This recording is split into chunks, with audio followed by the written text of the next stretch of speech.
শরতের সাদা কাশফুলের শুভ্রতায় দরজায় কড়া নাড়ছে হিন্দু ধর্মাবলম্বীদের সবচেয়ে বড় ধর্মীয় উৎসব শারদীয় দুর্গোৎসব। দেশের উত্তরের জেলা নওগাঁর বদলগাছি উপজেলায় সনাতনী পল্লীতে শেষ মুহূর্তে প্রতিমা তৈরিতে কারিগরেরা ব্যস্ত সময় পার করছেন। প্রতি বছর পূজাতে সবাই তো আনন্দ করি, কিন্তু আমরা যে তৈরি করে যে আনন্দ করি যে অনুভূতিটা, সেটা কিন্তু সবাই পাবে না। এই অনুভূতি নিয়ে ধরেন এই বছরের মায়ের কাজ বদলগাছিতে শেষ করলাম। এখানে শারদীয় দুর্গোৎসবকে ঘিরে কেন্দ্রীয় মন্দির সহ ৮ ইউনিয়নের শতাধিক পূজা মণ্ডপে চলছে প্রস্তুতি।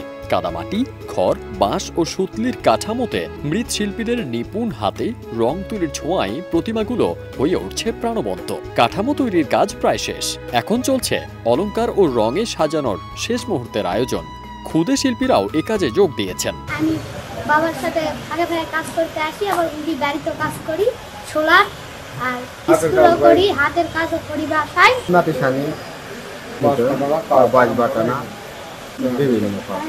কারিগররা জানিয়েছেন আগের বছরের তুলনায় কাজের চাপ বেশি, তবে খরচ বেড়ে যাওয়ায় শঙ্কা রয়ে গেছে।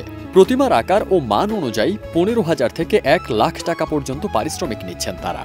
নির্ধারিত সময়ের মধ্যে কাজ শেষ হওয়ার আশাও প্রকাশ করেছেন প্রতিমা শিল্পীরা। একটা প্রতিমা তৈরি করতে হচ্ছে ১ লক্ষ টাকা নিয়ে, ৮০,০০০ টাকা নিয়ে, ১,২০,০০০ আছে, ১.৫ লাখ টাকা আছে, কিন্তু তুলনা হিসাবে এবার কম, প্রতিমার দাম কম। এটা হচ্ছে বিচেলি সুতুলির দাম বাড়ছে, তো বাঁশ কাঠের দাম বাড়ছে, এই জন্য হচ্ছে দামটা হচ্ছে লাগছে বেশি। খড় লাগে, সুতলি লাগে, পেরেক লাগে, কাঠ লাগে, বাঁশ লাগে, এইগুলো বানাতে গেলে পরে আমাদের হচ্ছে পুঁজি থাকে না, পুঁজি হালকা হয়ে যায়।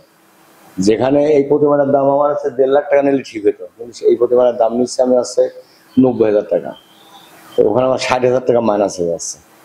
এই জায়গায় আমরা ধরা খেয়ে যাচ্ছি। উপজেলার সদর, আধাইপুর, মথুরাপুর, মিঠাপুর, পাহাড়পুর, কোলা ও বিলাসবাড়ি সহ বিভিন্ন গ্রামে একই চিত্র দেখা গেছে।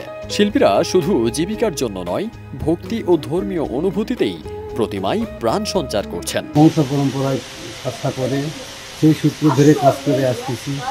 আজ আমি করতেছি, আমার ছেলে করবে কিনা জানি না, চলতেছে, এরকম চলতেই থাকবে। ৪ লাখ টাকার মতো কাজের অ্যামাউন্ট থাকে, কোনো রকমের সংসার চলে।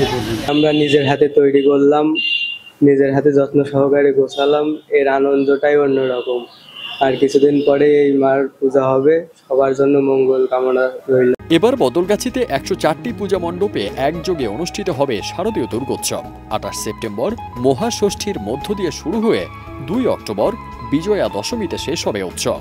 শান্তিপূর্ণ পূজা সম্পন্ন করতে আইন শৃঙ্খলা বাহিনী প্রস্তুত রয়েছে বলে জানিয়েছে পূজা উদযাপন ফ্রন্ট ও উপজেলা প্রশাসন। আসন্ন যে দুর্গাপূজার কাজ প্রায় শেষের দিকে, রং তুলির কাজ প্রায় শেষের দিকে, কিছু কিছু জায়গায় হয়তোবা আছে, সেটা ২-১ দিনের মধ্যেই শেষ হয়ে যাবে, রং তুলির কাজ শেষ হয়ে যাবে।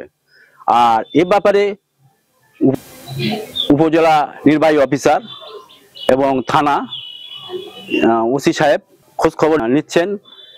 আশা করি পূর্বের পূজা থেকে এবারের পূজা অনেকটা ভালো হবে বলে আশা করি। শরতের শুভ্রতা, কাশফুলের ছোঁয়া আর শিল্পীদের ব্যস্ততা সব মিলিয়ে বদলগাছিতে শারদীয় দুর্গাপূজার আমেজ এখন পূর্ণ উচ্ছ্বাসে। ফারদিন সানি, দেশ রূপান্তর।